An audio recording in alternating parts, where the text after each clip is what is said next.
Hey guys, the podcast will always be free. If you go into the description or the top comment, there's a locals, a Patreon, a buy me a coffee, a Cash App, a PayPal. Legitimately, $1 a month makes the world of a difference. And I know you're thinking, no, it doesn't. It literally does. It keeps the show going. It's why it's so free flowing and hectic and frankly unprofessional and vulgar, but it's the reason why it's free and why it's fun. Please, if you can, donate $1. Thank you. And we are recording on Sunday, February 1st, 2026 at 10:10 a.m. Eastern time with Mr. Halsey, English, Dominic, Bruno, EM, Burlingame. Donnie doesn't have a digital footprint, but EM and Halsey do. You guys can go to the description. Halsey's got a podcast. EM's got a YouTube channel, writing, Twitter, all that good stuff. But yeah, no, you don't change the nature of addiction. You just change what you're addicted to. And not that this has anything to do with anything we're talking about or what anybody asked, but when I got out of college and kind of just did a complete 180 and went from, dieting nonstop, studying nonstop, never have any fun, and then obviously expedited by losing my brother. It was just a total 180 of like drink, smoke. I had a midlife crisis at 23 when I lost my brother. I was like, just go insane. And no matter what, I had Pavlovianly affiliated intense discipline, or I could now say it's not even discipline, addiction with bad. And that went for several years. And then starting the podcast, it went back to like, well, I better start hitting the gym again. And because it makes me better, I can hold a conversation better. Man, I better be always reading. So the original thing was a fear of the guest stop talking. So I would just read as many books as I could so I could just start to regurgitate and vomit like I am right now. And then I went to dieting and sobriety. But now this really is objectively, this is no different than being 100 pounds overweight and drinking every day. It's Right. just, it's the podcast, it's dieting, Right. it's networking. And I've finally kind of made peace with, yeah, addiction's not bad in itself. Just choose the hmm vector Yeah. that you want to go on. So yeah, The top endurance athletes, whether triathletes, uber marathoners, etc., over 80% of them, almost 90% are former drug addicts or alcohol addicts. The yeah, really good ones, yeah, right? yeah. Yeah. It's a Geez, EM, from the looks of it, you're addicted to not putting your heat on. Why you got a jacket on in the middle of the morning, brother? Uh, well, I can't sleep in the heat. I yeah, just can't Oh, I'm the sleep same in the way. heat. yeah, Yeah. And it's early morning here. Not quite as early as for Dominic, but yeah. yeah. No, yeah, me neither. I got it. Yeah, you ever seen that meme where it's like cold going to bed and it's just like happy and it's like cold in the morning and it's just like evil, like it really is. I was gonna, yeah, I completely forgot because I'm a fucking narcissist and I immediately started talking about myself. I was gonna open the show with saying, and Halsey texted me that he was gonna release the Epstein docs, and that's what happened yesterday, but I forgot, so now it It doesn't even. wasn't me. It was my people. We took No, no, care of I, it. Don't I, worry. I was thinking like, man, it'd be so funny if I could like Photoshop a text from Halsey that's like, by the way, releasing the docs, like smiley face. And The yeah, so everybody can thank Halsey for that. But yeah, no, it's I think it helped hearing yesterday, Steve Murray being like, hey, just for whatever happens the next couple of weeks, like center yourself. And I got on Twitter to post the podcast. And after like 5 minutes, it just was chaotic. I was like, what the fuck happened? And my first thought was like, this is evil. And then I was like, why don't you just temper yourself? Why don't you just step away from it? And Mhm. because no matter what it is, if it's as insane as it seems to be, I can't help feel that that is the desired outcome from the Yes. viewers. Then you Yes. guys want to run with that. Yeah. They need chaos. They all of their intentioned efforts, lower level intentioned efforts have failed. Now they must Mhm. drive us insane. What we have to understand is that what we are fighting is insanity. We are Yeah, fighting the insane. And what that's why this I'm is, laughing, by the way. yeah. So what people, the book, The Eternal War, what are the resentfuls? The resentfuls are insane, but they're functionally insane. And that is a very dangerous thing. And that's what we have to understand. It took me a long time, a very long time to accept that insanity is real. And unfortunately, I had to do it in the form of somebody being in my house for 14 years. right? And then having to remove them, unfortunately, well, in order to survive. But Sure. it is very, very hard for us as individuals to truly understand and accept that somebody is insane. Now we can see the babbling one and the one on the street corner, or the one in the asylum in the straitjacket, etc. Those are fairly easy, but the caricature of the Joker, in Nolan's movies, and then Joaquin Phoenix's renditions, those are kind of on the border. But there's a whole lot that are just like the Joker, but don't put on the makeup and don't act in quite that way. And many of them rise up into positions of power and authority. And so people talk about the two competing systems, right? There's two competing systems, authoritarianism and whatever else. I don't even know, because it's all nonsense. What we're really up against is we are up against a all-out fight between sanity and insanity. Mm-hmm. Look at all those nurses that were posting all those videos. Like, oh, if a MAGA person or ICE person comes into your hospital, give them a paralytic and then slowly poison them. Like, these are healthcare workers. Like, do no harm. What? I can't. I don't know which author, and I might even not even have the right. It was either Kurt Vonnegut or Russ Baker. It might not even be that. But there's a reason why they succeed, and it's because they're insane. There's a difference between boldness and you're like, well, this might not work if you invade this country and topple that. They as far as smart as they are, they just disregard the next day. They go, yeah, who gives a shit? And it can work at that level. Annie Jacobson talks on this, I think, in Surprise, Kill, Vanish or Operation Paperclip. She says it, right? That at its foundation, the CIA, because the first three, the three guys that stood it up were all insane. And two of them were psychopathically insane. And all they wanted to do was carry on the slaughter of World War II. Yeah. You're also right. Yeah, go ahead, Dominic. Sorry, Ian. There's also, Tommy, I think this has to be nested within kind of where we are in the cycle, right?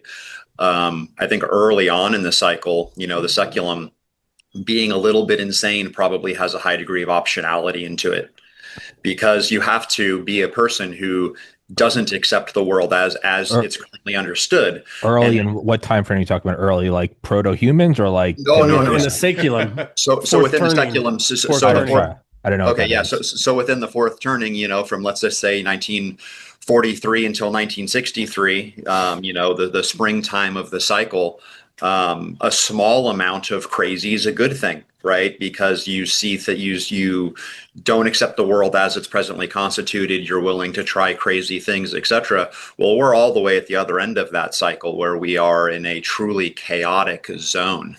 And like EM says, I think that's part of the, EM and I talked about this a lot offline. I think that the whole resentful, responsible dichotomy is what drives the seculum. And so it's this, things were as sane as they were going to get, let's just say around 1950, and we have been going in the direction of insanity. And now we have kind of hit, we're in the peak insanity time before, the opposite comes into play, and we'll start heading in the other direction. But yeah, right now, this is peak insanity. And, I think one of the reasons Trump is as effective as he is in this time is that he is a trickster figure, right? A coyote, a Joker figure. And so it's not his job to be the august presidential, traditionally well-spoken, speechifying politician. His job is to be out there and just, EM, I think you said this in a podcast yesterday, you're probing the system, right? You're sending electrical pulses to see where the map is.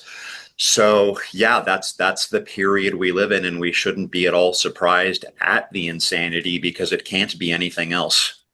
And also, what is the goal of people like the Frankfurt School and modern day communists? It's to collectivize us. Sure.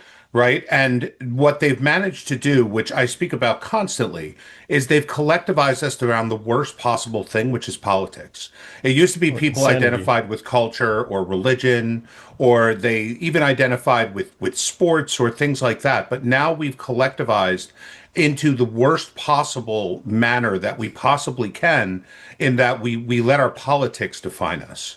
And when you allow politicians to define your collective, it is pure insanity in and of itself. Because like a person can be, I'm never taking that vaccine, and then the next day you're a traitor if you don't take that vaccine. The fact that you can like legitimately say that and still feel okay with yourself. I told you I had an argument with a woman once, and I said to her, I said, "How is it possible that in the first year of COVID, right, there were no flu deaths?" And she said, "Of course there were no flu deaths. Everybody was wearing masks and social distancing."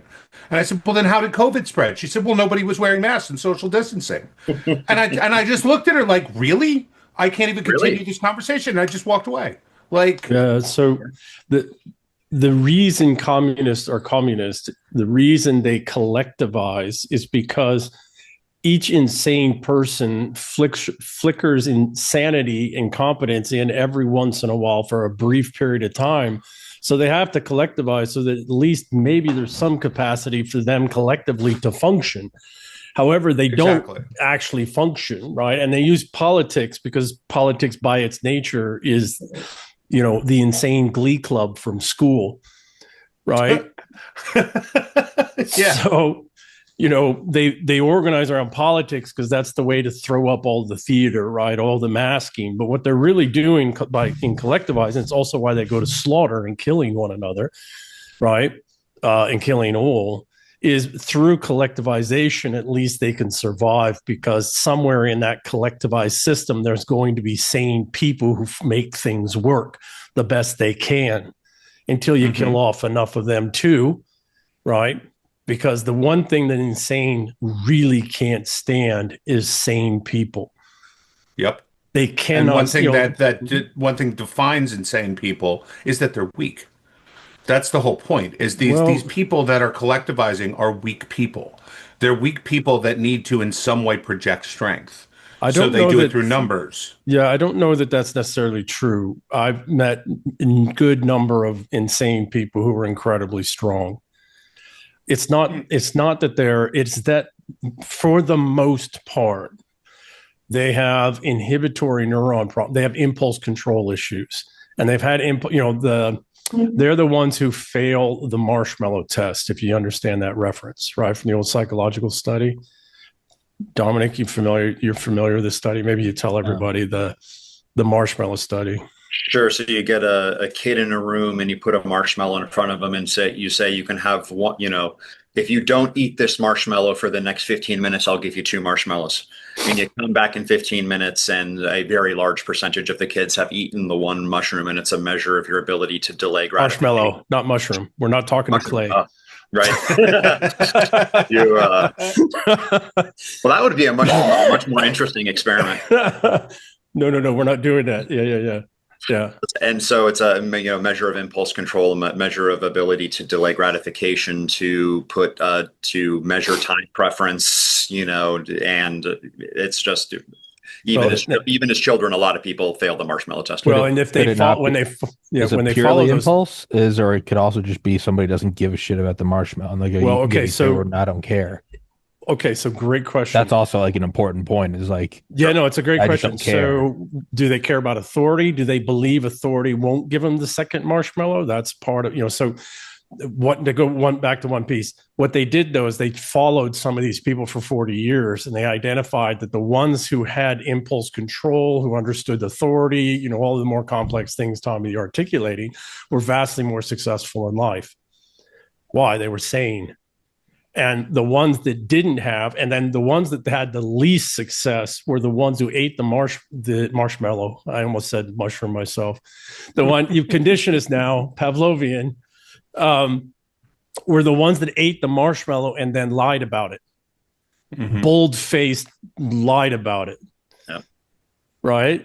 They're the ones that had the least. So back to what you're saying, Halsey, most of what we're finding is that there's impulse control. The impulse down at the base level, right, at the neuronal level, they have impulse control. Because they have impulse control, they don't develop complex self-restraint systems, models. Therefore they don't believe in authority, And unfortunately, a lot of their parents have impulse control issues as well. So the kid throws a fit. And so then the parent gives them whatever they want. So then the kid can do whatever the hell they want from the time they're little. Right? Why do you hate women, EM? Halsey, you did not need to put that out there in the zeitgeist. Somebody's going to take that. I do. It's crazy. I get that statement sometimes from women, right? But generally, I get the most support from women on the things I say about women. And generally, they're boomer, younger boomer or older Gen X generation women. They're like, no, you're totally right. I would say don't even hold back. Who cares what's in the like? Don't bend to the crowd. To what Halsey was saying about estrogen. Don't bend to estrogen. Yeah. But to what Halsey was saying about the collectivization, because that's a good point, right? There are things that we can accept as rational, but if you wrap it up in a politics type thing, it's almost like was it the Stanford experiment? But like you're hurting someone, but it's a test. Don't worry. Yeah. So you go, okay. Or the prisoners. In that same way, right? Because you can find in that this isn't just our own, as a group, our own bias. It's just like you can find the tweets of like Kamala Harris and Hillary Clinton be like, I'm not taking no Trump vaccine, and then like 30 days later being like line up for this, or you're an SS officer, and it just no, and very few people even pointed it out. They went with it, and to see that, or the inverse, it could be like I believe it was Trump. He was the president that made it a felony in all 50 states to torture animals. Just seems like it's a layup. He won't get that credit. You'll still hear people, and I've said this like I'm like, but can you like find that? Can you accept that that's good? And they're like, well, what's the motive? And I'm like, yep, always what's the motive? They'll say he just did that, which is not a bad reflex to have to what the motive is. But okay, the inverse, and I'm not entirely sure on this one. I might be wrong. For the right-leaning crowd, Obama made it so that the families collecting the remains of their servicemen or women, children at Dover, no longer had to pay for their own flight to Dover. Up until then, you had to pay for your flight to go pick up your kids' ashes. The Obama administration made it so that they covered your ticket cost, and I think they also covered your hotel cost. Yep. Pretty good layup. Yeah. And my point is not to put Obama on a podium or Trump on a podium. My point is if we cannot accept, like what is it? A scale? Is it tear it where you find out it's like sighting a rifle. If we can't agree on like a base reality, it's good that it's a felony to light rabbits on fire. It's good that the government picks up the tab if you're going to pick up your children. I remember that Obama thing when people would say he's only doing that so he can have better photo ops. So my point is like, if we can't accept these two, like if we can't measure the ruler and we all accept this is 12 inches and then move forward from there, if we can't accept that Obama did that and it's good, or that Trump did this and it's good, to me, there's no point in further engagement with that person, because everything built upon that, if they think 1 + 1 isn't necessarily 2, there is no point in us arguing high-level calculus. It's moral relativism. It's all moral relativism, but when I do find far lefty friends or far righty friends that go, that's fair, then I go, now all of a sudden their arguments that before this I might have thought was crazy, I'm like, they've got a foot in reality. Where's it coming from? Because it means that we can come back down to agree this, and I go, and it doesn't necessarily mean that their argument, there still can be breaks of insanity, but if they agree on that, I go, okay, I'm now willing to hear you out on why you think X, Y, Z, right? So sorry, EM. Yeah. No, Tommy, that's brilliant. Halsey, let's go back to something you articulated about focusing around politics, right, as the worst of us, because it is the worst of us. Well, what motivates sane human beings and even insane human beings, although they flicker in and out of it, is the human psychology determines its value in its social group based off of its contributions to the social group. That's physical contributions, financial, intellectual, emotional, so we as a social mammalian primate species ascertain ourselves and then the collective by our contributions to the community. Okay, well, we've skewed that in one way, going all the way back to the Romans, but really taking off, it's the financialist system where the value to the contribution is how much money you make. Well, that's nonsense. What is that as a contribution to the community? Maybe you're creating some jobs and maybe you're doing some things here and there, but usually not, but maybe, okay. But even that's not a true value of what are you giving to the community, because how are you making that money and what are you doing? And maybe that's causing even greater, okay. So, but it is a way that you can, and we've been in this way for 300 some odd years now, right? As the one of the top focuses increasingly. Okay. Once you take people's labor capabilities away, right? Their ability to go earn a living at a job, at jobs that they can change and improve and all of that. What are, and thereby they can provide for their family, and maybe there's a little extra for the community, and they can help out here and there, and maybe they can move up in their job and improve their ability to contribute to their community on free time or donations or, getting behind certain causes, et cetera. Okay. Well, you take that away, and what do people have left with, what labor do individuals have left whereby they can assess their status, their place in the status hierarchy? It's tribalism. It's politics. And this is why wokeism and identity politics took off when it did. Yes, it was intended by, the financialists to drive us away from Occupy Wall Street, that was actually succeeding. But they used that vector not because they made it up, but because it was already there and it was already expanding, because more and more and more people, now over 60% of people, were on the government dole. They weren't assessing their sense of value in the community. This is why I personally believe this is why they did this to the Black community on purpose, starting in the 1960s, is in order to drive people specifically to politics and tribalism and identitarianism as the only means of labor, contribution that people could assess themselves in their status hierarchy. And that's what got us to where, to everything and all that we see. It's down underneath. It's because steadily since the 1970s, labor and the fruits of our own labor has gone away, both in terms of outsourcing and in terms of this intentional increase in the welfare state. Well, before they did it to Occupy Wall Street, they did it to the Tea Party. Remember the Tea Party was an organic group that rose up against government intrusion into your life. And Marco Rubio comes from the Tea Party. But then you started seeing these ridiculous people showing up to Tea Party rallies that said, government, keep your hands off my Social Security and stuff like that. And it just became so ridiculous that nobody turned up anymore. Well, it became a tribe, right? Yeah, right. It's a sub-tribe, right? People, we are primates. We are still primates. We're just, as I say, linguistic monkeys, right? Mm-hmm. What Halsey, my favorite comedian, Tim Dillon, had a funny thing just about what you said, Halsey. He's like, the Tea Party was weird in that it was organic and, people wanted to revert to some form of smaller government. And then it very clearly got co-opted because you have some woman on the side of a freeway dressed like Ben Franklin, all of a sudden talking about like the talking points of David Koch, like let Fourth Amendment, stay hands off my guns, and unrestricted mining in the Amazon basin. And people are like, wait, what? And it's like, that's when you're like, they're like, stay off my property and also carried interest loopholes. And you're like, wait, hold on. Hold on a second. There's something about this that seems a bit inorganic at the moment. Yeah. The resentfuls need us focused on politics because there is nothing real about politics. And it is 100%. Nothing but institutionalized insanity.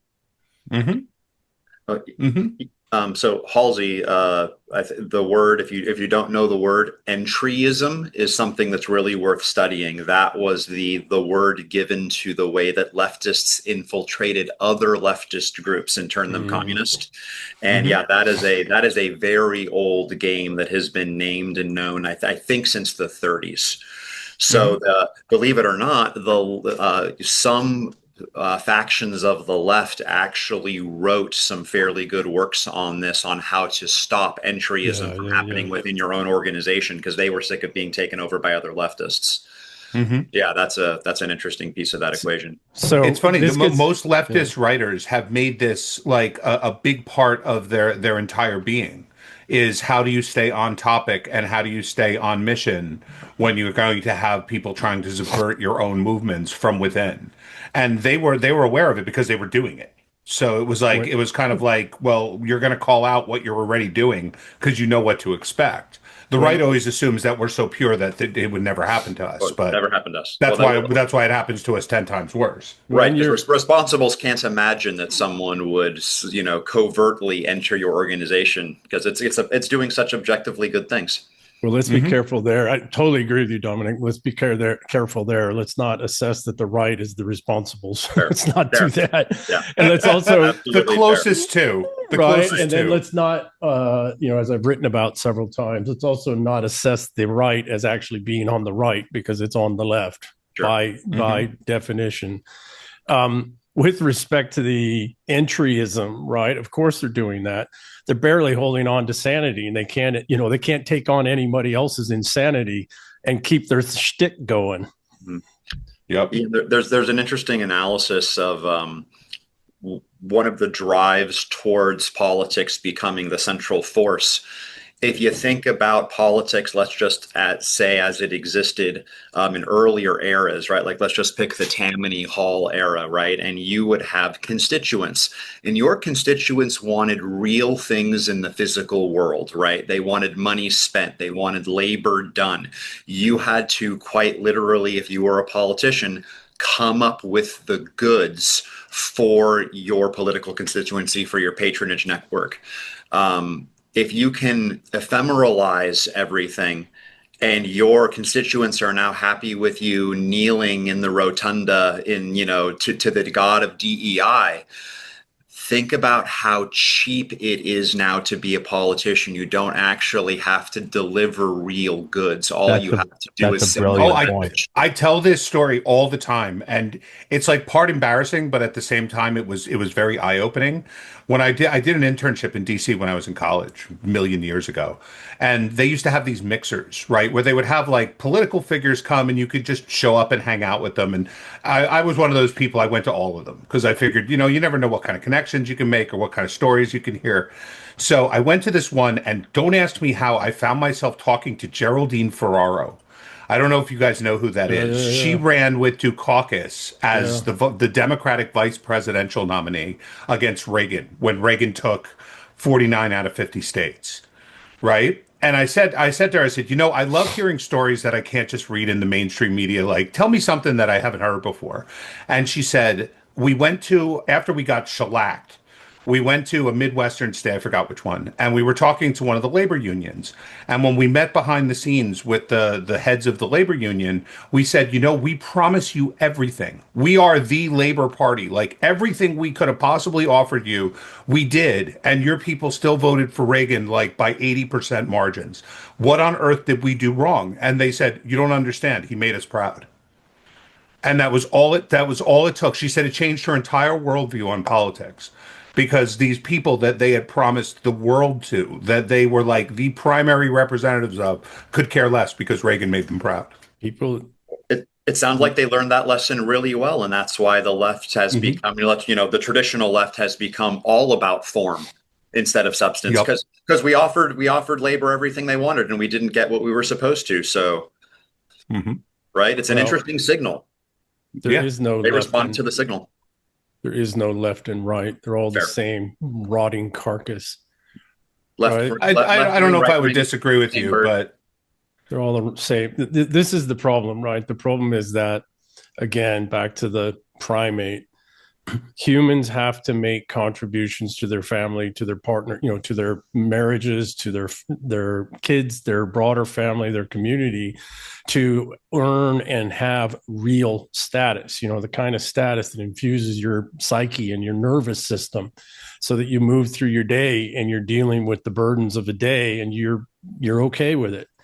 right? You get it, particularly for men, right? I need to know what my status is in my community, and I work hard at that. Not to know what my status is, but to earn status, right? To be of value. And that gives me the sense of purpose that wakes my old, tired, half broken ass out of bed every day, right? It's what gets me up early. It's what gets me to bed. It's what keeps me from being a drunk, right? Because I got some pretty good taste in scotch and wine, and I could be a drunk fairly easy, right? I got a friend of mine, Ron Psyche. He's brilliant sommelier. He was a Defense Intelligence Agency guy, and then he became a sommelier, and he is brilliant. But this is the problem, right? And this ties us back to the competency, delivering competency that you were talking about, Dominic, right? We have transitioned from a testosteronic status hierarchy where status has to be real and it has to deliver real things, and you have to actually produce, and you have to continue to produce and improve in your capacity to produce real things, to an estrogenic status hierarchy, what I call artificial status hierarchies, where you don't have to deliver anything but a feeling. Well, that's exactly what the financialists want, because they can monetize every bit of that, right? Without actually having to put the cost and the investments into the infrastructure necessary for things to actually get delivered, and the educational cost. And more importantly, they don't have to deal, and I had this conversation at the Four Seasons in Georgetown some years ago with a gentleman from one of the original American families that's still a prominent family, particularly in the halls of power. And he asked, because I set out 26 years ago about what does the new manorial estate look like? How do we bring a couple billion people in the capital asset owning class, or we were going to have these problems, and then blood, because that's the inevitable. And he asked me one just blunt question that I hadn't really thought about. And he said, "Oh, this is all great stuff, but how do you deal with envy? Right? How do you deal with envy?" And this is before I wrote The Eternal War. Well, then I didn't realize that part of, a good portion, when we all take a step back, a good number of the people around us are envious in all kinds of ways. And we actually have to expend resources, time, energy, thought, emotions to counter their envy in order that we can actually accomplish real things in the real world. And that's an overhead, right? That's on the liability side, but we don't put much thought or energy or effort into that. Well, where are we now? It's all envy. It's all the envious. Now we're at a position. Oh, I'm sorry. Go ahead. Go ahead. No, Halsey, go ahead. We're now at a point also where we can't take wins. Wins are considered almost a conspiracy theory in and of themselves.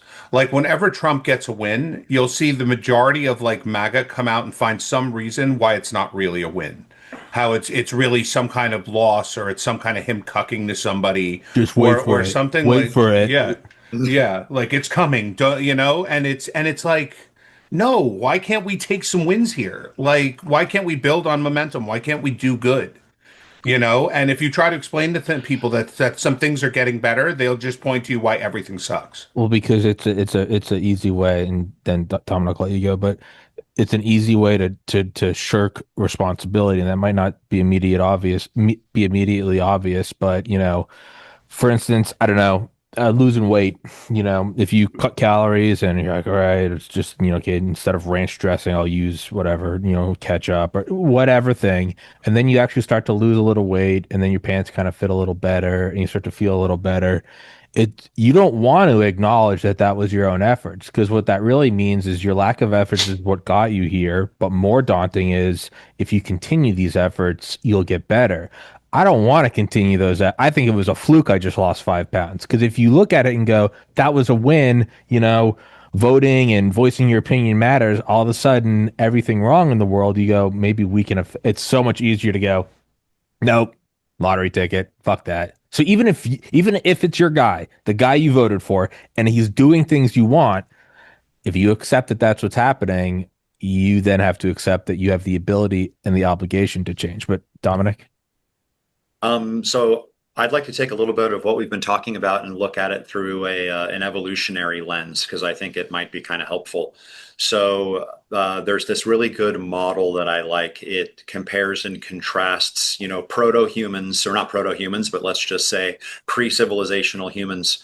And in the masculine world, right, let's call that the hunting party, right? The hunting party goes out into the unknown, into a dangerous environment, whether it's hunting or war. And everything about that environment is demanding clear communication. You get rewarded for seeing reality for what it is really well. You either win the war or you bring back the meat. And so your status hierarchy, EM, like you talk about, that authentic testosterone status hierarchy is all based around how good are you at seeing base reality, making choices, and quite literally bringing home the bacon, right? And so all parts of that status hierarchy are based around how good are you at seeing reality and how good are you conforming to it.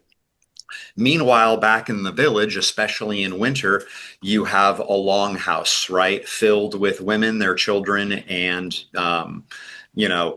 that environment is completely different. And EM, to your point, you just answered a big question for me. The point of the longhouse is not to conform with external reality. The point of the longhouse is to raise children and to deal with envy.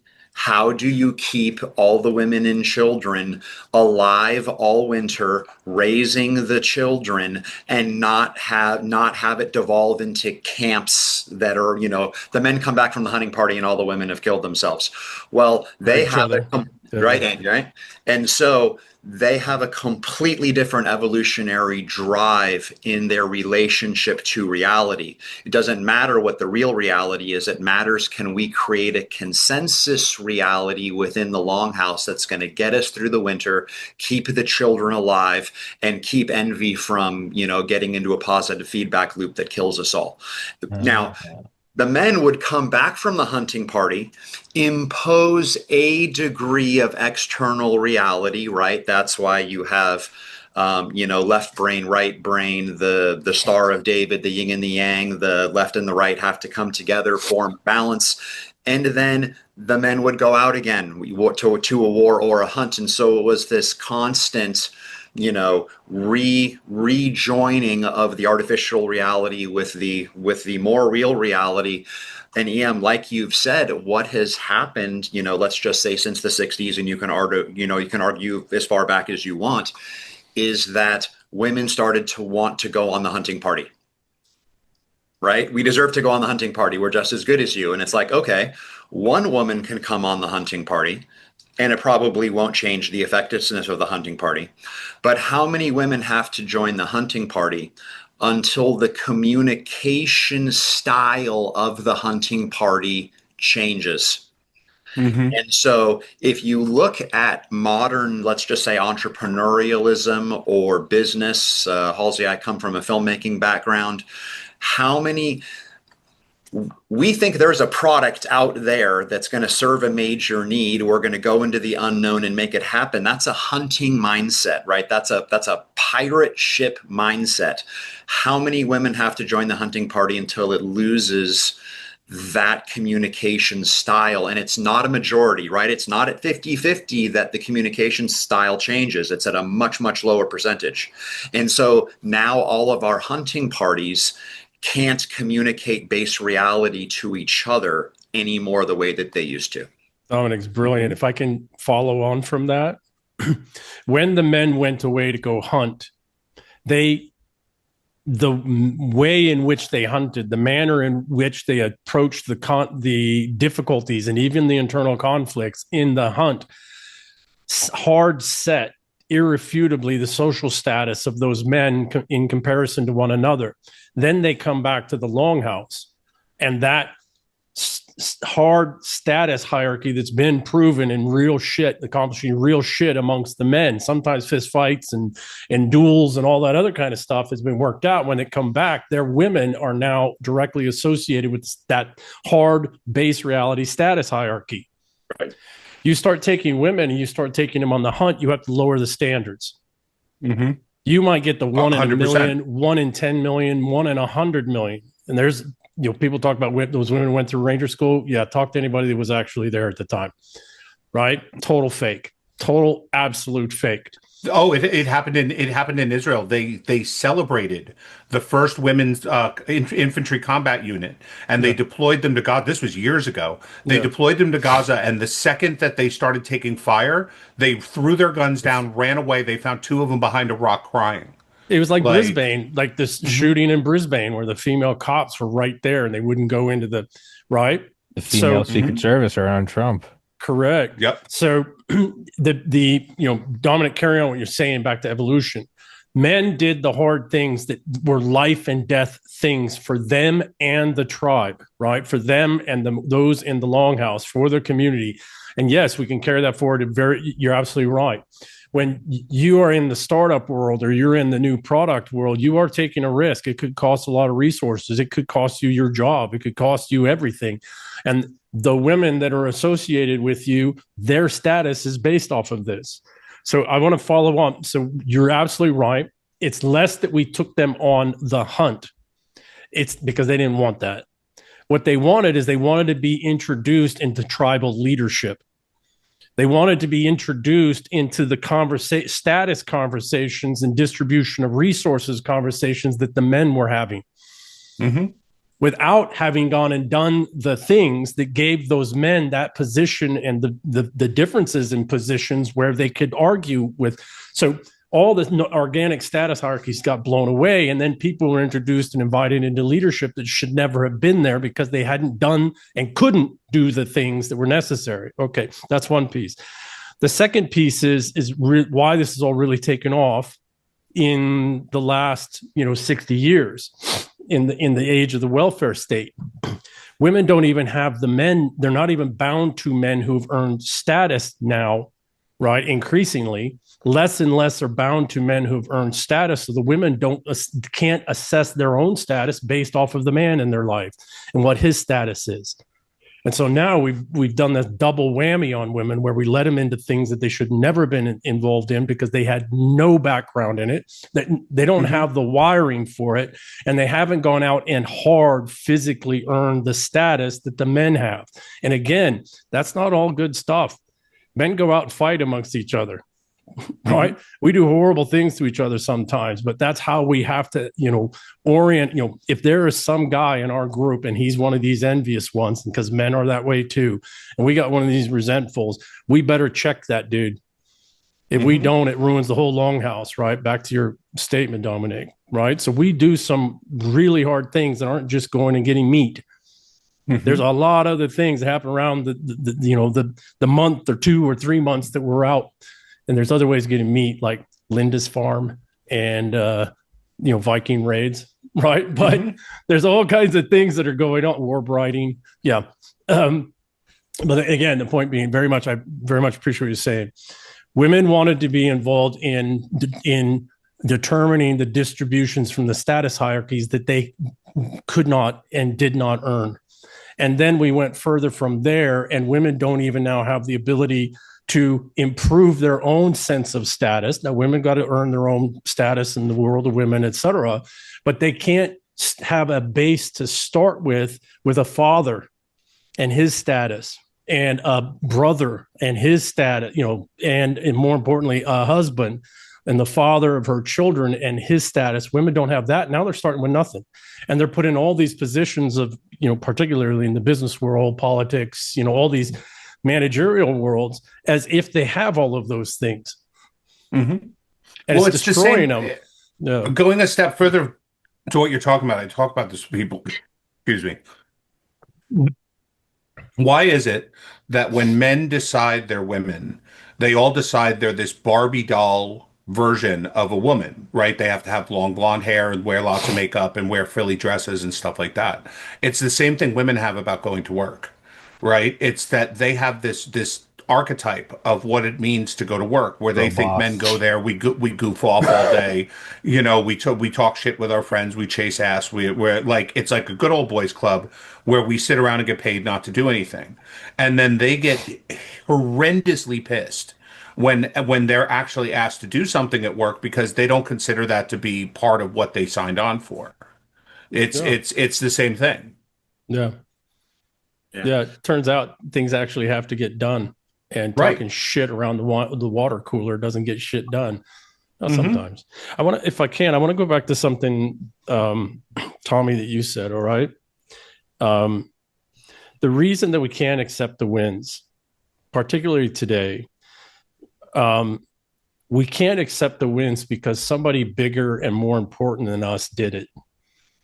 And we did nothing to contribute to it. That's the other thing, where it's the inverse of the quote, wonderful things can happen when no one's concerned about who gets credit. Right? Yep. So we have got a sickness amongst us that is very deep. It is as God Sad says, right? It's a mind virus, right? Parasitic Mind. I need to read that. Parasitic Mind. Yeah, it's a great book. Very good book. It is? All right. Very good book. Yeah, no, it's a great book. Give me a second. We have this parasitic linguistic construct that is destroying us. And it's no princes, no kings, no princes, down with princes, right? That is destroying us because it is only princes that have the power and capacity to take on these big fights, these big struggles. And they have to earn, they have to earn that. Do I back and support a prince just because they're hereditary or they're no, right? Well, but yeah, go ahead. I was going to say, sorry to interrupt. No, but it's to a degree. I think what JFK said about Curtis LeMay, he was like, you do not under any circumstances ever want Curtis deciding whether or not you go to war. Yes. That being said, if you go to war, you do not under any circumstances want any other man than Curtis LeMay leading. Yeah. You gotta let, when people are like, Michael Jordan's an asshole, he's too competitive. I'm like, okay, if I'm married to Michael Jordan, I might be concerned about that and how you raise kids. If I'm the owner of the Bulls, I'm like, yeah, fuck off. Is he doing anything illegal? No. He's an alpha. Fuck off. Right. He's gonna get you 6 championships. That's another great piece, right? So Prince doesn't necessarily mean some great, wealthy, powerful guy. It doesn't necessarily mean wealth and high family status, etc. It could be a leader in your local. This gets, who's the one who created Down with Princes? The fucking envious. Of course. The fucking envious, the resentfuls. No one that's a fucking alpha and a winner when they see another alpha and a winner, they go, how do I fucking get better than him? Right. Pussies go, he's cheating. Get him out. Or he's got some other agenda. There's a weight class. So that's he has the answers to that. Is versus when you see someone for instance, when I see someone with like a much better podcast and they're growing, people are like, well, he's a fed. I'm like, I don't care if he's a fucking fed. Like, how do I get there? How do I get better? Right. Sorry, Halsey. But that's why people from Hollywood think that their ability to act on screen gives them some kind of status. I was just looking at an article 2 minutes ago. Molly Ringwald, right? Who the fuck is Molly Ringwald? And she says, Trump administration is a fascist government and warns that supporting Donald Trump's immigration policy will eventually result in Americans being found guilty of treason for having collaborated with the fascists when leftists take control of government. Like, where did she even get off to say, who the fuck is Molly Ringwald? She made shit up. She's reading a script. Here's the problem with why all these entertainers are so pissed. Because they cannot have the House staff at the same price point if we get rid of all the immigrants. And having been around that community much of my life and from before my mother's life, that's actually closer to the truth than people realize. Oh, yeah. They're just upset that their lifestyle is going to cost them 4 times more for all the support staff. Yeah, you see those tweets during the first Trump administration. You have all these actors that are like, "Oh, get rid of all them." Well, then I hope you guys like having messy lawns. It's like, what are you implying? Right? Yeah. Like nobody said anything about lawns, but you. Like, right? All right. Yeah. Good luck getting your laundry done. Washing your laundry. Like, all right. Well, who's going to clean my toilet? It's like, if that's the conclusion, that's on you, dude. Yeah, like seriously, like that's your concern. Is that some immigrant won't be able to get on their knees and clean your fucking toilet? Like, what in the fuck? Yeah, no. You know? total Because detachment from that. I don't think it's just, the movie stars. You could say that that's Yeah. true of the entire professional managerial Absolutely. class, right? I mean, Absolutely. Well, No, the back to movie what you stars is said, just the best back to example. back to yeah, what Dominic said about you no longer have to promise a steel mill. You just have to promise equity and pride, and so it's now bled over into their actors, and it's Well, there is cognitive dissonance circuits. I wrote something on this the other day, right? Cognitive dissonance circuits are extraordinarily powerful. And Dominic, to your point, the managerial class is extraordinarily good at lying to itself about the slavery it manages. Mm-hmm. I mean, don't you remember after the election when Donald Trump won the first time, when the whole staff of the West Wing got into their suits and pretended to be their characters from the West Wing to tell you that the Electoral College yeah, could throw away the vote? And it's like, yeah. you people are not politicians. You acted in a show about politicians. What are you even doing? Oh, but the You politicians are know? actors too. They're just not good enough True. looking, right? Yeah, right. As Tim Dillon says, politics is for ugly actors. Yes, They exactly. don't have the body to become a. But that's also another point is, I remember right when Trump won, one of the things I remember is some bitch going off on like CNN or something, and she's like, "We had De Niro," and someone was like, "Stop worshiping these gods that you've erected." He's like, "I don't doubt Mhm. that. If you're in acting, he's your Tom. God bless." He's like, "But for the people in these hollowed out towns in the middle of Idaho, where there's no longer jobs, they don't care about, in the words, these false gods you've created and erected. No one gives a Mhm. shit." They're like, well, Well, but it's the back to gods started lying. Right. Right. Like once upon a time, let's just say 70s, 80s, all those movie stars were telling or a part of telling a much truer story that had like archetypal relevance. And Mhm. that we had De Niro comment is so interesting because they didn't realize that had been lost and abused and destroyed. he's not And Raging so Bull anymore right, yeah, or Taxi Driver. or It's like, no, Taxi Driver. you haven't told the Yeah. truth in a long, long time, and that's Yeah. one of the reasons why Hollywood is in the shape that it's in. And EM, you and I had an offline conversation a few days ago about this, where basically, and I had never put this together, but that Hollywood was sacrificed by at the time of Occupy Wall Street, they needed DEI to do a divide and conquer. The only way they could stand it up hard enough and fast enough was to basically burn the Hollywood asset to do it. And Mhm. so here we are Yes. having lost our, you know, one of the main sense making organs of our society, the stories we tell, the things we share in common, all of that. That's a big reason why the chaos, to go back to an early part of our conversation, it's one of the reasons why the chaos is increasing is that the storytelling aspect is such a huge part of our sense making. Mhm. Hollywood was the marshmallow, and they said, "I'll burn this now," and a smarter elite would have gone, "You're gonna want that in 10 years. You're gonna want You're gonna that. We've Yep. been using it for 100," and they went, "No, I want it now." And they Well, ejected it, and it worked for a little bit. You broke Yeah. up your Occupy well, Wall Street. it got them what they wanted, but it burned the out. But instead of 10 minutes, it's 10 years. And now you're Yeah, going, no. "I want another Hollywood." And it's like, Yeah. now everyone viscerally hates them. So Dominic, let's bring this back to your Longhouse reference, right? How did they do it? They let women into the status hierarchy discussions and the estrogenic, right? This isn't all about women, right? Of course, don't but care. they let the estrogenic, right, into the status hierarchy, into the discussions about what status hierarchies are and how status hierarchies are determined. That's how they burned it.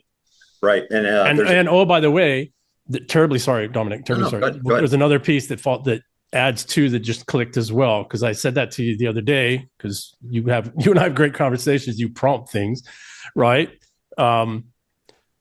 Before Hollywood, they had already burned academia. And publishing and journalism. All it, yeah. And science. And science. And science. Well, that's right? part of the academia. They had already burnt, they had burnt that 20 years earlier. Well, isn't And that wasn't part of the enough seculum? anymore. Now they had to burn Hollywood, right? Well, So they're going through the asset classes. Assets, They're yeah, just they're burning burning What's them. what's left to burn? Right? Humans. I was about to say, no, it's because you've gone through all of them now. You can say the last vestiges of science was COVID. That's now it's like they have no more marshmallows. Like, oh, so they're out of marshmallows, they're gonna stop? No, they're psychos. They have one. Now they will go, all right, no more assets. All right, just start fucking shooting them. They have one left, and it's liberal democracy itself. That's the financialist kill chain, EM. Correct. We just described the order of operations, right? Yes. Well, first it's industry, and then it's, and like academia and science. Yep. And that's why Strauss and Howe in the fourth turning says institutions crumble. Like that's the mechanism. No, brilliant. Yeah, but the last one, Tommy, what you asked is absolutely the right question. The last hard asset they have is liberal democracy itself. And if we look at all the things they're doing with all the corruption of the courts, what they're doing with, states in secession, basically, with people in Congress in open secession and insurrection, all of it, right? What they've done with the placements of sheriffs and governors and district attorneys, et cetera. They are, and again, very much Dominic, very, very good. In stage 7 of the financialist kill chain, you burn liberal democracy itself. The ultimate, right? The ultimate parent institution of the last 400 years, you burn it last. And why do you do it? Specifically, again, back to the financialist kill chain, Dominic, brilliant, bringing it right to that. You do it to lock in the theft of generations of wealth. And this is what was scaring them with Occupy Wall Street. What was scaring them with Occupy Wall Street was the people. The people were on the right path. The people were right. And the people were doing the right thing peacefully to turn the steel around. And so what did that do? That accelerated their time frame. If we look at financial cycles, sophisticated financial cycles, I believe very much they were looking to carry on for another 40 years with the U.S. economy before collapsing it. But the Occupy Wall Street forced them to accelerate, very much to this part of the conversation, the burning of final, the few final remaining institutions that they had that were of real value. And I think Trump's first term accelerated it. I don't think they wanted COVID until 2028. Well, he's trying to arrest it. But you know what it's kind of like? It's like when the audio of a video is not perfectly synced, but it starts synced, and as you go hours and hours and in, it starts to get worse to the point where it's no longer even the same thing. And you go, oh, it's not a trivial thing to say because it's not just they accelerated. It's not just like, oh, I'll just set my alarm 5 minutes earlier. That's different. You can get up a little earlier. You can go a little harder. What's different is it's becoming untethered. To where you go. Tracks. You've had this 100-year boil the frog thing. You can't just turn up the heat at the end. It's not. The entire thing is that it's all a slow burn. Now it's right, it's accelerating, and then liberal democracy, it's like they've sold all the assets, they've sold all the furniture, now they're ripping out the copper wiring, and it's like, you're a crackhead. Yeah, you're a crackhead. Like that's where quite literally getting the despondence of life, not in the wiring, but look at the remember the photos of Los Angeles and that little corridor for the train and all of the boxes from all the stuff that had been stolen off the train, right? So all the high-level thieves have already stolen hundreds of trillions. Now we're getting down to all the low-level thieves that the institutions can't afford or just don't care to fight anymore. Now it's all now it's all of the management class, right? And particularly the lower-level management class is trying to steal whatever they can before the lights go out. And Tommy, to your point, they burned Hollywood, and what was Hollywood's main job? I would say that it wasn't just the creation of narratives; it was keeping narratives in sync with each other. And and a bigger picture, a pacification to a degree. Yeah, sure. Yeah, right. Yeah, keep the frog in the pot as the heat's increasing, because frogs can leap, and when a frog leaps out, some of them are poisonous. Right. Fuck. So brilliant point. You're absolutely right. The entertainment industry, for all of its faults, is the synchronization, right? In technologies and in military technologies, we have a 1553 chip, and the 1553 chip is what synchronizes most all We may have moved to another platform now. I haven't worked on it in 20 years, but I used to work on the semiconductor, the 1553 timing chip, which is, like an F-15 or F-18 might have 300 of these in it. So that all the different systems could time to each other, and satellites, and, what was called the TCA, transformational communication architecture. Right. So very much, Dominic, to what you're saying, academia was a timing mechanism. Science was a timing mechanism. The entertainment industry in its various forms, not just Hollywood, but, music and publishing, et cetera, were timing mechanisms. And they've been steadily burning through all of those. So, and then brilliant what Tommy's saying, what's happening now is we're now living two different tracks. Some of us are watching the video with the sound off, and some of us are listening to the sound with the video off. Right. And we're both living in the same reality, but not in the same. Well, we're living in the same reality, but our syncing and timing are off from one another. And then try to explain to the person with the video off what's going on, where they are in the audio, what's happening in the video that they're not seeing, and try and explain to somebody who's watching the video but not the audio where the narrative is. And Ian, what you just described is something that we need a word for, right? Because like we've been talking for an hour and 10 minutes, and we finally got to, something that, it needs its own word. It needs its own piece of vocabulary. It's divergence. Yeah, we're in this place where crazy, novel things are happening. We're trying to use old words, left, right, Republican, Democrat. None of these words mean what they meant when we were growing up. Yeah. And so you're trying to, and this is, Tommy, this is something I would like for you to pose to the bald ones, the next time you do it, which is, okay, we're all of us collectively, Tommy, your entire podcast, we're trying to get to and figure out what the hell is going on in a chaotic period. And you can't. You can only probe and respond, like EM's electrical analogy yesterday. And so we need some new words. We need a word for whatever is happening in Minnesota, because it's not fraud. I mean, it is fraud.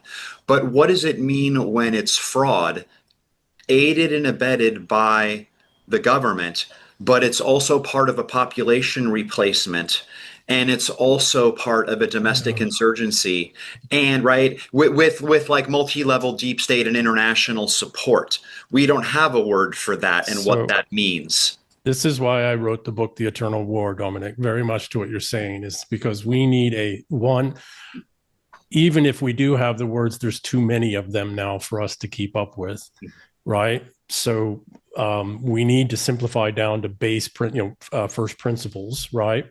And we need to, very much to your point, most of the linguistic constructs with which we've operated the last 400 years are so corrupted, they have no value whatsoever. So I wrote The Eternal War specifically about that. How do we have what are the deeper underlying combatants? Who are they? What is the thing that we are in combat over? And how are the ways in which that combat on the eternal war side, because we're always engaged in this, we're never going to win this conflict. It's a perpetual thing. And then on the other side, how do we not get destroyed in the war? Well, we play a very complex, sophisticated, ever-changing, adapting game, right? And I take that from, forgive me, I can't remember the gentleman's name, the Catholic gentleman's name, but finite versus infinite games, right? He articulated finite versus infinite games. It's a brilliant book. It's a little pamphlet. Everybody should read it. But that's where I take the infinite game, the concept of the infinite game from, right? This is this never-ending open world game. So very much what you're saying. I wrote the book. It's very simple. It's as simple as I could. I try to make it as close to what machines can read as possible, and not all flowery, etc. Tucker Max wanted me to write something more extensive, etc., and maybe he was right. But very much what you're saying, we have to get down to first principles, and unfortunately, this look to previous institutions isn't going to work. And that includes the Abrahamic belief systems. This includes, at least the churches are based around, et cetera, and even the Bibles, et cetera, because they've been written and rewritten specifically to sustain. So all of that, okay, why do we need to do this? Why do we need to find, this baser code that we can all get to in our own ways? Because we have to resynchronize.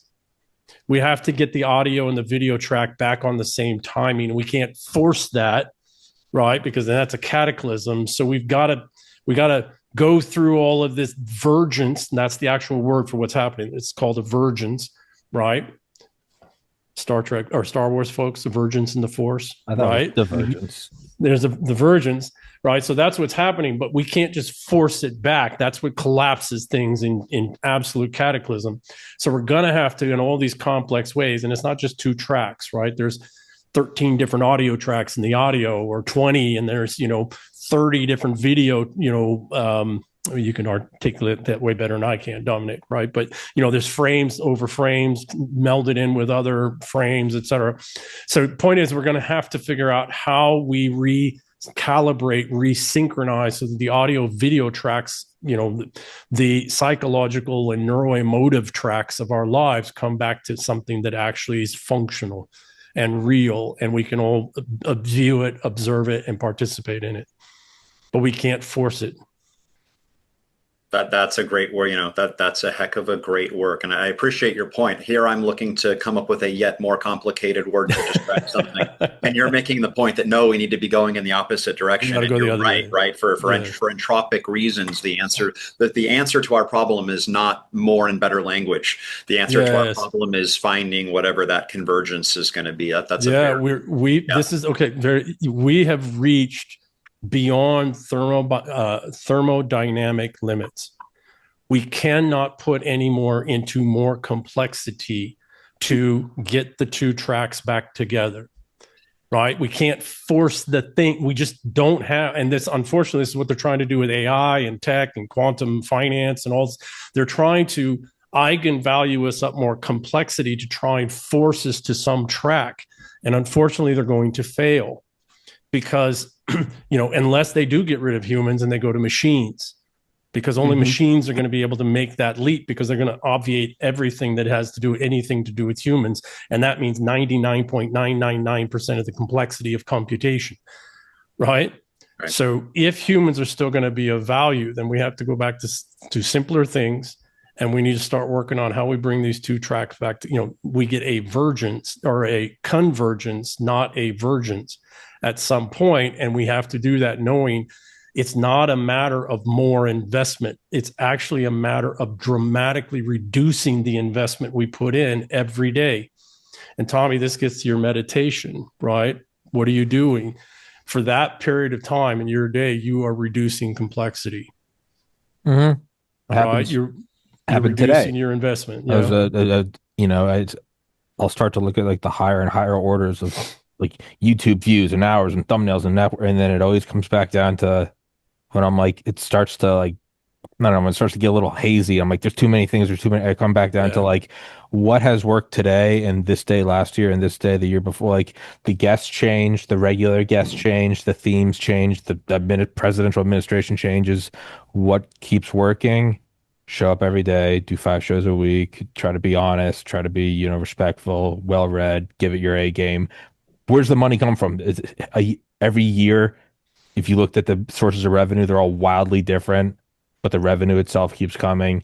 And it's taken a long time to be like, it's not adding more. Okay, well, I need to improve by 1.4% on BitChute and then Rumble and Spotify. No, it's just like what, and that is only possible through confidence in your own experience to go, I know it will work if I just, what does push-ups have to do with the podcast? I don't know, but I can tell you they're inseparable. I think there are certain things where I'm like, I don't fucking like, why? I don't know. Why do I put on clean socks? I don't know, man, but it's part of the podcast. Like, and that's what it is. And I think that's what, but your natural instinct is it's got to be more complex. I need the same people that are like, I got to get the better whey protein. It's like, no, you got to just go lift weights until it hurts. Like this, If I Mhm. invested more, it'd work. What the problem is that at a certain point, there is no more to invest that's real. yeah, Oh, go to the prepper community and find out about the money that they invest in all the stupid shit that they Stupid buy shit. in order to stay alive when the shit hits the fan, that none of it will matter at all. no, You know, It's loot like, drops. It's loot drops yep, for us people who do stupid, yep. simple shit. I got a I Green tell that to Beret, people all the time. Thanks for keeping my gold for me while yeah. Right? People tweet when it. shit They're hits the like, I've got fan. 10,000 ounces of silver and a million pounds of MREs. It's just like screenshot. Nope. GPS Yeah, screenshot, location. address. Thank you. And not only that, you're like, you keep doing that, keep stacking it because I know I know You you're go, climate boy. controlling it. You You got go. it. You got it. Note to self, hit that place. Yep. Yeah, no, that is what it is, but it's the opposite, and it's also what you're saying about like thermodynamic abilities is. Whenever there's a new sweeping, like John Poindexter right after 9/11, the total information awareness, he was like, we just got to get it all. And it's like, sure, no, I get it and what you're going for, but like technology didn't stay still. And between now and No. then, it's like, well, then there's iPhones and social media. So now it's infinitely so then what you have to do is you have to, all right, well, we need even bigger supercomputers. And it's like, and that's trickling down. Like, and it's just you're trying to stay ahead from if you took today's surveillance state and somehow were able to like apply it to 1926, yeah, you probably would have had a rap. But you don't. You're like, what is this? What we're doing right now? This was made possible by the very pursuit of computation and internet. We are now talking in a way, and it's going to go out through all these channels in unpredictable and unknowable ways, and then it's going to get crazier. And you can't stay ahead of it.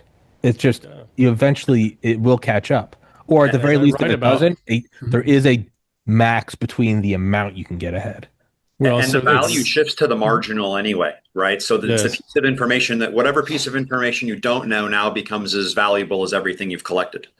We have reached a point to where, the great deception, I write about this, people can go find the articles on Substack and Twitter, the great deception and the panopticon con.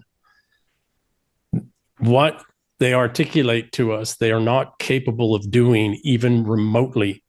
But what they are capable of doing quite extraordinarily, because this is actually the truth of most real power, is convincing us that they can do it.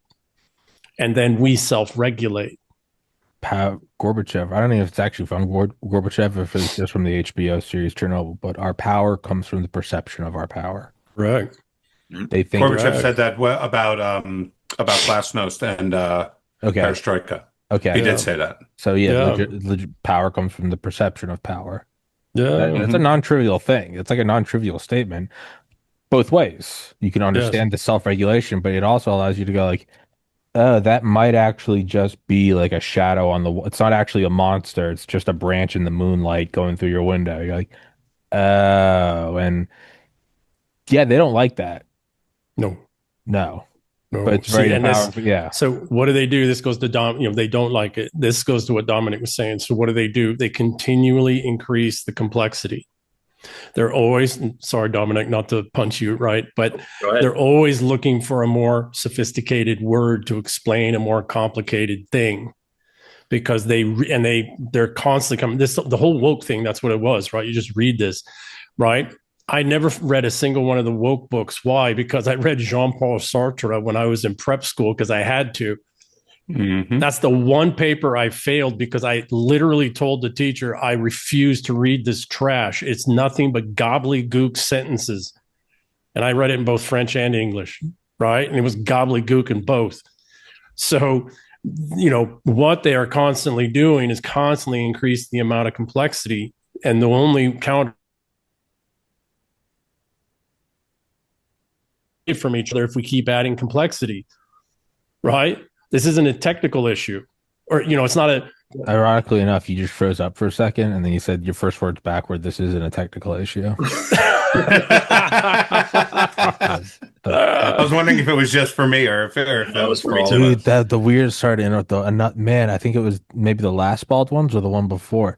At the same time, Jim and Tom both got phone calls, and they both turned and swore. Jim's like, "What the fuck?" and Tom's like, "God damn it!" And then they both left. And Dave and I were like, "Did Simulation never glitch? happened before. What the Yeah. fuck? Simulation just glitched, and then they both came. We were like, "What the fuck was that?" And they're like, "What are you talking about?" I was like, No, the simulation glitches all the time. I've been doing podcasts with Tom since 2017, Mm. right? And this one time he says to me, he goes, "I can't do a podcast where we're celebrating my birthday tonight." And I said, "Oh, really? When's your birthday?" And he told me, and I said, "Oh my God, that's my birthday. We have the same birthdays." Then about a year later, he says, "Oh, I can't do a podcast tonight. It's my wife's birthday." I said, "No shit. Our wives also have the same birthdays." It's the weirdest fucking thing. Like, yeah, the simulation just burped, you know? Well, that gives us hope, right? Maybe if we just stop trying so hard, maybe if we stop investing so much in all this complexity and we just said, that's enough.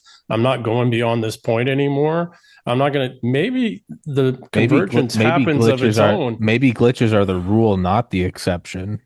Maybe the glitchers are telling us that that's the synchronization, right? That's the natural, The threads coming. universal synchronization.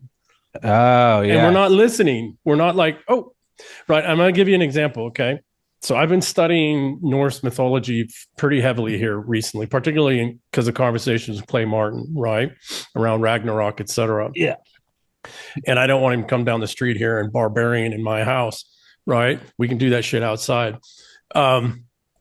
But I've been studying Norse mythology because, we talk all about Valhalla and Odin's halls and going to, hopefully a Valkyrie chooses you and you go sit right at Odin's table. But what isn't put out there very often is actually the first half of the Einherjar, the Fallen, go to Freya. They don't go to Odin. And they go to Folkvanger, which is very, very different. So I've been studying all that, the last month or so, trying to really understand it. And I've written a piece on it and I'm thinking through it. But one of the things was, well, my whole life I've been trained to be a warrior to try and go to Odin's halls from the time I was a child. Well, how would I know if Freya was even talking to me? And I think Ram Dass says that about meditating. He's like, it takes you a while to stop looking and to start listening. And like the best way I've been able to find it through the podcast, and I think I heard Robert Downey Jr. say it a while back. I don't know but just as somebody who's achieved his success, it's you get quieter and quieter, and really what it is, I think he describes it, he's like, it's a fishing line. It's barely there, and you can't notice if you're doing X, Y, and Z. But if you get really quiet, out in the middle of intergalactic space, you'll catch the glimpse. You can feel gravity at the tiniest little bits, and that for me, again, that's kind of what meditation is slow everything. Then even on a bigger picture, it's like losing weight, getting sober, all these things. As you get more and more quiet and you're like, what do I actually want a Lamborghini? Do I actually want all these women? Do I actually want all this money? Versus you start to be like, oh no, I want to be around my parents more. Oh, I like when I do shows that actually help. And they gets very, very quiet. And it's the most unintuitive thing because your mind is like, we got to go out and fucking hunt it down. More complexity. So Freya, it's like you have the hunter mindset. You're like, we got to go out and fucking kill it. And it's like, no, it might be something completely different. Yeah. So how would you know? You wouldn't. So Tommy, within the tracker school methodology, the figure who founded it, an Apache who's called grandfather within the tradition, grandfather would never say, "I'm going hunting." He would say, "I'm going for a walk with some arrows." To stab that bitch over there. Because because the whole methodology of tracker school is concentric rings and what happens as you interact with the natural environment. And if you say, "I'm going hunting," you just affected your hunting environment. Intention. So to the Freya thing, right? We went to Park City a couple of weeks ago, and all kinds of things happened from like the day before all the way through. And quite in your face, kind of, oh, you can't believe this. I was in that frame of mind, quite literally. I was in the cognitive, conscious frame of mind of trying to hear Freya. Every single one of the things worked themselves out within a few hours in a way I never would have thought of. And we wound up having a great skiing weekend with very close friends in there and his family, his kids. It's the most right? it's the most unintuitive. I do it all the time with this podcast, dude. I'm like, find the target, destroy it. And sometimes that is what's called. Other times it's like, answer that random email about that random guest. And you're like, fuck it. Yeah, what do you want? How do you? And then that thing opens XYZ and it leads to, yeah. It's what I realize is that Freya loves me too. The mother, right? Mother Freya loves me too. And I haven't been listening. And Yeah. I think, in the Christian faith, right, it's Christ, right? Not Sure. to put Freya and Christ in the same, but I mean, it's the Sure. same, in the Christian belief system that, Christ loves you, right? It was a very powerful thing that happened over about 3 days, where this whole sequence of things that if I tried to figure it out would have turned into fights and would have cost quite literally thousands of dollars more, et cetera. And just because I was in that place, listen, right? And it was somewhat of a test on my part. Does Freya care, right? Does the mother care?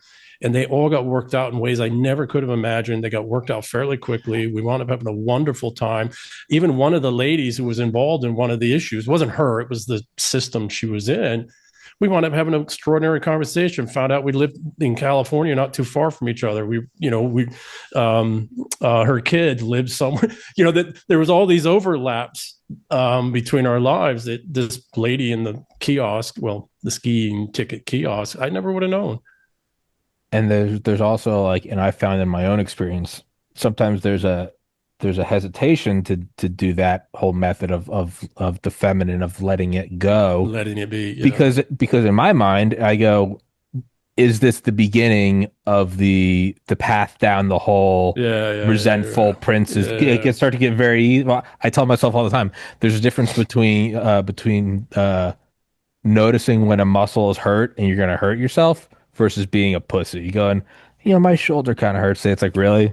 It hurts today. Versus you're pushing through it and it's like snapping and shit. Pin, Yeah, but I find that all the time in myself, where I'm like, maybe if I like let go and get quiet, and part of me is like, that's also what I like to do when I'm tired. Are you sure you're not just being a pussy? And the only way you can know for sure is feel it out. And sometimes it does start, you go, oh, this actually is a method. Other times I found like, maybe, be more passive and listen. And then I find I'm getting thrown around and it's like, okay, now I got to turn it and go, well, what if I just go like psychopath, like brute force? And then the door opens. I'm like, well, then that was the one. So for my own hesitation, sometimes I'm like, slow down and listen. And part of me is like, yeah, that's beta shit.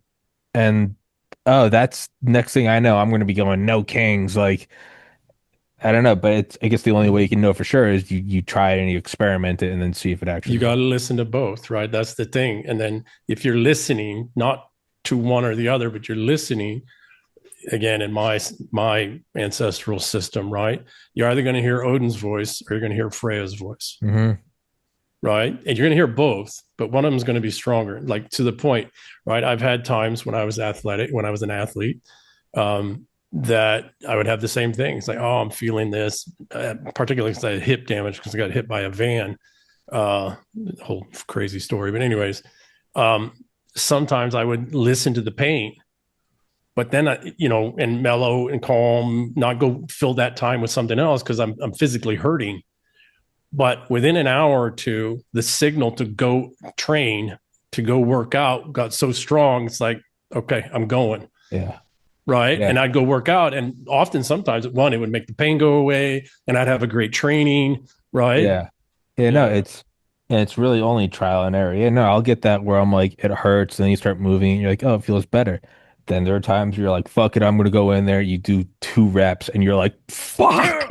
Yeah. Exactly. And now you're out. Yeah. So yeah. I mean, I guess to kind of wrap that into like big pictures, that comes back to like where we are now, when all these chaotic things are happening, when they're burning all the marshmallows and they're bringing it down, and the liberal democracy, and as the audio video, it's all deviating.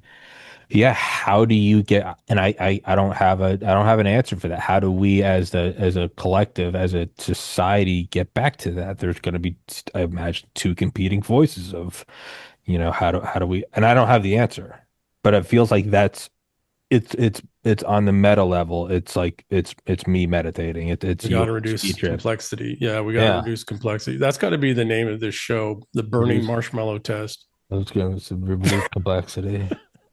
But Yeah, I think one of the ways to look at what you just described is it goes back to those articles you recently written about cognitive dissonance, right? Where it's like, go ahead and think your way through this problem. I dare you, right? It is now, can you think about certain things and maybe come up with some interesting things? Sure, but it's like that's part of the trap is that your thinking is increasing complexity, and while your brain's lying to you to protect you using cognitive dissonance. Cognitive dissonance. And so that I think there's a hell of an article to be written about wokeness as an energy dissipative structure because it took male and female and turned it into this, which turned it into this. And so if you're looking to literally burn up energy and divide and conquer, You need a radiator. right? You need, it's, and so here we are trying to recondense out of, from steam back into water. And yeah, isn't it interesting that it's the, a society's archetypal feminine voice that you're in contact with? Well, particularly given my mother and wife and all of that. Well, I was going to say also about the cognitive bias and dissonance is sometimes I'll get that meditating where I'll start to like the original, the first thought of like, I need to stop thinking about everything I have to do with the podcast. And that helps. And that brings you back a level of back to less complexity. But then after a while, as you sort of, I don't know, clean up those thoughts, you're like, well, now what do I need? Then you're like, oh, wait, these are thoughts. So you get a little quieter and you're like, okay, now just focus on the breath. And then after a while, as it gets more quiet, you're like, wait, now, telling myself to focus on the breath. So you stop imposing, and then finally you come back to just the experience, right? The subjective, and that's the whole, whatever, enlightenment. But yeah, no, it's these you're meditating, you're like, how do I need to relax? How do I stop thinking? It's like right there. You're mopping and like walking in front of it, and you're like, fuck, and you just keep mopping. It's like you eventually have to stop. So yeah, I don't know. Tommy, there's a reason why most civilizations have some form of divination as a part of their practice. It's whether you're throwing, a tarot reading, casting the runes, rolling the bones, you can look at that from a Western scientific point of view and Whatever say you want. that's statistically worthless. But then there's a point of view that says, yeah, but you're going to overthink it anyway. And so by artificially inserting randomness into your choice matrix. Flip a coin, yeah. Flip a coin, right? Whatever it is, throw a dart on the wall. Yeah. There is some very interesting value in that practice for just those purposes. I think it also, Dominic, I think is brilliant. I think it also reminds us that there is actually a divine and there is really connection with the divine. And all of the monkey mind, which is the linguistic mind, is not the way to the divine. You can't get to the divine with words. And what Halsey said about the birthdays is you go, maybe there is a divine. And all of a sudden it click in very meaningful ways. And you're like, hold on. Yeah. What the fuck is that? What is that? This was the lesson of the Freya thing, a couple of weekends ago. That's exactly what it was. It was a reaffirmation that there is a divine. Now, for me, conceptually, I understand Odin and Freya. Others conceive it, but that's what it was. It was a reaffirmation of the divine. It's also partially why I'm taking February off. Because there is some things I need to study a little deeper. There's some writing. My daughter needs, some time for me. Family. Notice he says that on February 1st. Yeah. Well, it's because he told me this last week, and this is where the hyper brute force Tommy comes in. I'm like, you're off for February. I'm like, well, I got to get you on for several more shows real quick, and that's the psychopath side of me, where somebody's like, I need some time off. I'm like, let me just squeeze the last bit of energy out of you, and then I'll toss you to the road. So I'm a bad person, which is why he's here in February 1st. Well, and also, right, monkey minds think that February 1st and 2nd or 3rd are real things that we didn't make up, right? Good point. So it'll probably be sometime in you monkey mind people's 3rd or March, right? Yeah. But it very much a good portion of that is that I am very much more now, to the question of how do you reduce complexity? How are you allow yourself to reduce complexity in your life and still feel okay in this unbelievably complex world? You have to have some faith and connection to the divine.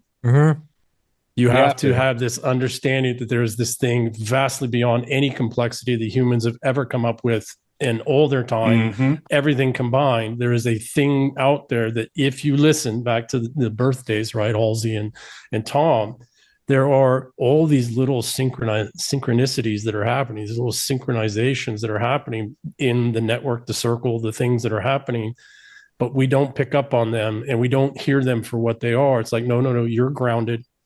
You're in the divine. You're here, right? It wasn't an accident that you met this person or did correct that or whatever, and that you have this much in common to give you a further strengthening of why you should continue in communion. Terribly sorry, Tommy. Then back to what Halsey said about how if we can't take a win, it's kind of that same thing.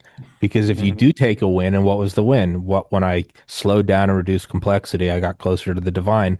No part of you can take the blaring win of like, there is a divine. Instead, you're like, well, that's just an anomaly. And it's like, you don't want there to be a divine. You think you do, but you're like, nope, that's not God's blessings. That was just, and it's like, okay, well, now because you always want to think that it was on you. So now this is just actually some fetish. You just want to be abused because you're a fucking loser. And it's like, that's what it is. But it's monkey mind, as Das and Buddha, and right? What did Buddha say? Buddha said that all the suffering of all, the root of all suffering is attachment. Desire. It's attachment, right? And what are you attached to? You're attached to feelings, right? Okay, but further, I thought you had to remove all feelings. I thought I had to be like Spock, and I wanted to be anyways. Well, then you go through all the rabbit holes of like actually becoming an ascetic, and then it's like. And then when you realize, when you get down to it, when you realize that that's not what Buddha was saying. Buddha was saying you're going to feel something. It might not be good.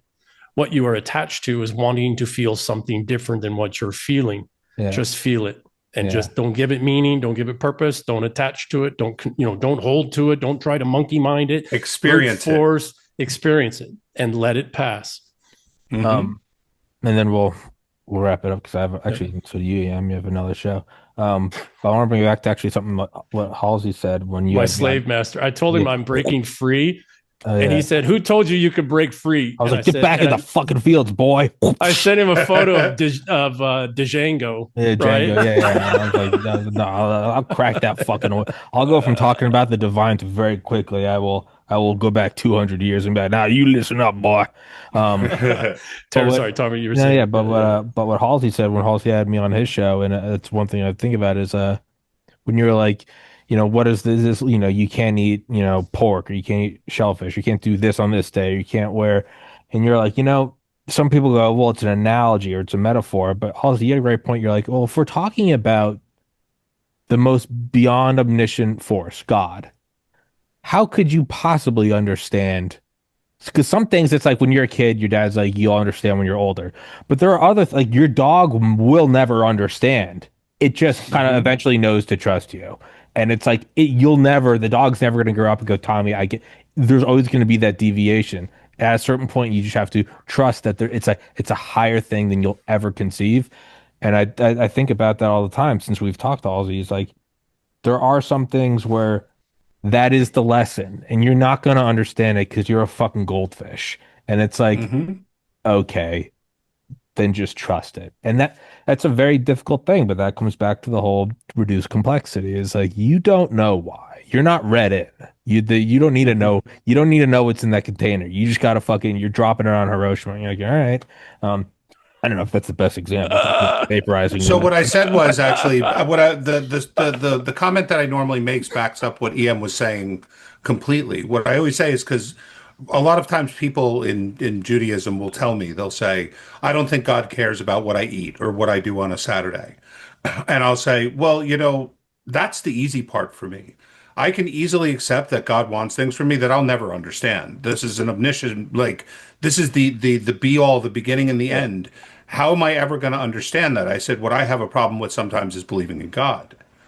So it's that's where my struggle is like when I see the suffering that we go through on earth, I say to myself, is there really a God? Not that I think he cares. Like I could fully get that God would want to tell me what I could eat or what I can do on a Saturday. Like that, I'm not supposed to understand that stuff. That makes complete sense to me that I wouldn't understand it.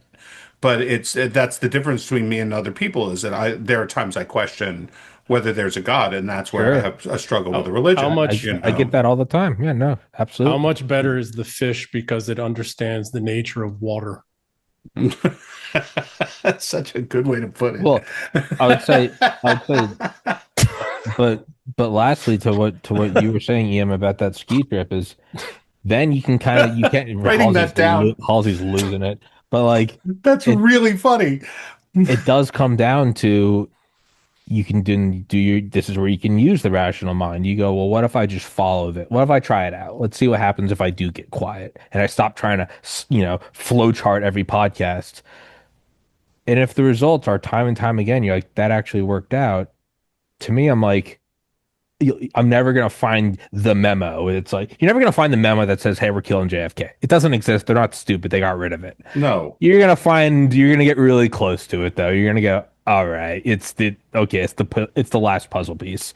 That's kind of how I feel about God, is when I go, why does this happen? Why, like, for instance, like when I see like my friends, like, and they've got, I'm 35 and they've got like their newborn, and like every day they're sending me pictures. They're like, dude, it's the most beautiful thing in my, and it makes me so happy.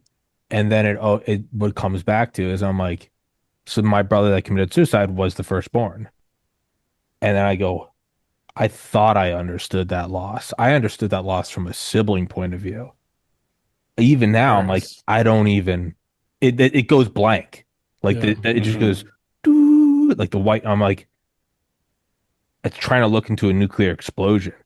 And so that stuff does. No, Halsey, it absolutely. I'm like, how could God let that exist? And I don't have the answer for that, but I do know is when I do follow the hypothesis that there is a God, life tends to get better, and I start to Mhm. become, then whatever you can go. But yeah, no, there are absolutely things where I'm like, yeah, I don't have as much as an issue as like, you can't eat fish. I'm like, all right, whatever. Mhm. Things happen. You're like, how could you let that happen? And I don't have an answer for that. But again, I Mhm. don't think you're ever going to find the memo So or the fingerprint of like, hey, we're doing this. we all need Mhm. faith, but it's not faith in a structure or a system. Or what we need faith in is that we don't have to know everything or be in control of everything, and that our requirement to be, for us to be okay, we have to know everything and be in control of everything. We have to have faith that that's not the case. Yeah. Yeah. There's a guy I learn with every day, I learn religion with every day, big rabbi. And he said to me once, he goes, I want you to give me a word that can describe God. And I was like, well, the creator, but he says, but he didn't just create everything, he runs everything. So he's not a creator. Try again. And it's like the conductor. Well, he doesn't drive the train. He created the train. He is the train. So you can't say creator. For 3 months, I went through this until he finally said there is no word. That's why we created the term God. Like It's a you can think koan. about this all you want, but there is no word. Like it's Yes. beyond our measure of comprehension to try to understand what a God it truly is. Halsey, You know? Ram Dass Halsey, I said, met well, it. sorry, I was Yeah, gonna, Ram yeah, Dass says, yeah. he goes, it's a finger pointing at the moon. You reach a certain point where you can't go, that's the moon. You just look and it just is. And there it Mhm. is. And even now, what I'm using doesn't work. It's just, it can't be. It's, Mhm.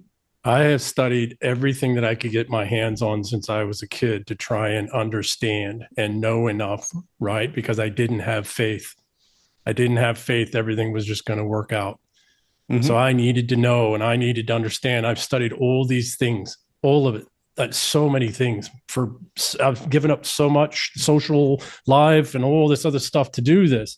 And the more I studied, the more I learned across more fields, the more I realized I was never going to know much of anything at all about anything. Mhm. And then it dawned on me exactly what Halsey's saying. It was a very profound moment. I quite literally fell out of my chair laughing. And my future wife at the time thought I was having a stroke. I was in my 30s, right? I fell out of the chair laughing because I realized one thing: that which is truly real cannot be expressed in words. Mhm. It's impossible. Yep. I am that I am. That's as close as Yep. you can get. Alan Watts, when you realize how perfect it all is, you will tilt your head back to laugh. You'll tilt your head to the sky and die in laughter. Mhm. You, Well, it's just yeah, EM, think about this from, the point I was trying to make. Hey, can we find a more complex word? What in Halsey, what is the word God other than the total decomplexification of all language back down into a single thing, right? Mhm. Yeah. It's a what is that? A point singularity. Can you explain a point singularity? no. Not with words. I mean, they threw young underage women at Stephen Hawking to try and get him to do it, and he couldn't do it. Yep. Wasn't he on Yeah, that was a Epstein little Island? dark. That Wasn't was a he on little it? dark. Yeah, No, that was funny. I just saw a meme about that, like literally like 10 minutes ago. Someone had put a meme about that on. wasn't he on Epstein Island? Yeah, well, that's what I'm Yeah. getting at. No, Yeah. that's what I'm I getting know. at. I know. Yeah. There's that fucking meme where it's Jeffrey Epstein on the four-wheeler and he's like, Doctor, he's like, all things are relative, am I right? Just kidding. Mikasa Sukasa. It's like, didn't think you'd be able to make it. And it's just like, but last I was saw good. one yesterday that I almost cried over. You know that one where the couple are in bed and she goes, "I wonder what he's really thinking about." Oh, yeah. And It's Bill she's saying Gates. that, and then it's Bill Gates, and he goes, "How do I get her penicillin without her figuring it out?" Well, on that note, uh, I love it. Macabre humor. Hey, Tommy, at Yeah. least we're ending this one laughing. Of course, we're laughing Yeah. about some really dark shit, but we're laughing. yeah, well, that's all you can do. That's all you can do is laugh. That's just- exactly. Yeah. that is our Mhm. own employed insanity. If the elites are going to use it to Yes. try to demolish the Yes. world, we can vice versa it and just laugh at it, Mhm. right? So, we'll put a pin in it for now. Halsey and Dominic, have you guys done a show together? No, I we think have this is not. our first time meeting. I'm a first time bad we've even host. met. Yeah. I'm a bad host. I was thinking that halfway through. I was like, have I not introduced them? Fuck. Nope. That's So, all right. well, I know who you are. I enjoy it. retroactively. So there you go. Same. Yeah. Mhm. Everybody go in the description. Please go follow all them. Halsey's podcast is in there. All your Twitters, EM's YouTube, books, all that good stuff. We got another show right after this. But I'll send it to you guys when it's up. It'll be up later today. And yeah, Awesome. that was an awesome. That was our awesome conversation. Thank you. That's Appreciate it, That gentlemen. was fun. that was every once in a while. It's like the swish. You just nail it, and you're like, that was it. There it is. Mhm. Yeah, and then I look up and it says not recording, and I'll blow my brain. Gentlemen, till next time. Thank you so. Hey guys, real quick, you guys know Basil Baz, ARC, the Association for the Recovery of Children. I just did a fundraiser with them the other day, and I'm going to put this onto every episode I do. They are special forces veterans who physically rescue trafficked children. They have since 1993. They have a 100% success rate. They do not take salaries. They all have day jobs, and they literally rescue sex trafficked children. Donations to them are a tax write-off. I get nothing from them, and they have not asked me to put this on. I've included this little clip on episodes for the last year or so, and I'm just re-recording it because I just got to meet him just 2 days ago for future. It's November 25th, 2025, but this will be on every episode now for the next year. And there is nothing better you can do with your money. If you can support them for even $5, please do that. They truly are doing the Lord's work, and I think we all have an obligation to do that. Thank you so much. Higher ultraviolet exposure is associated with lower mortality. The United Kingdom is a high latitude and low sunlight country. Researchers there collected data on over 360,000 participants in a study of UV exposure via solarium use. When compared with non-users, solarium users had 15% risk lowered of all-cause mortality, 23% lower risk of cardiovascular mortality, 14% lower risk of cancer mortality, and a 12% lower risk of non-cardiovascular, non-cancer mortality. In other words, all other causes. Quoting the researchers, our study adds to the growing evidence that the benefits of UV exposure outweigh the risks in low sunlight environments. A link to the original publication is available in the box below the video. Get some UV light this winter. Immerse yourself in the tranquility of the blue. Visit a Blue Room soon. www.blueroom.com Hey guys, a huge sponsor of the show is Heaven's Harvest Prepper Food. Clayton lives down in Georgia. He's been on the show before. It's actually nearby where I went to college. They are a huge sponsor of the show. They give me some money every month, even when I don't sell enough to warrant that paycheck. Meaning that the show is not free. It's just that it's free for you. If you guys need prepper food, or if you're just interested in supporting the show, I'd please ask you to go to the link in the description. Go to Heaven's Harvest Prepper Food, promo code TPC for 10% off. 72 servings per pail, 25-year shelf life. These things are, they double as dumbbells. Pasta Primavera, cheesy potato soup, mac and cheese, loaded baked potato casserole, chili mac, cheddar broccoli soup, cheesy lasagna, teriyaki rice. You can get banana chips. There's also raspberries, strawberries, and apples. There's a bunch of freeze-dried fruit, or you can even get seeds to plant your own garden. It's not a bad thing to have. It's like gold or ammunition. It's a good thing to have. It's a bad thing if you have to use it, but it's good. It's good to have it, not need it, than need it, not have it. So that's what I'd say. And if you just want to support the show, please go to the link in the description. Please go support them because they support me. Thank you so much, guys.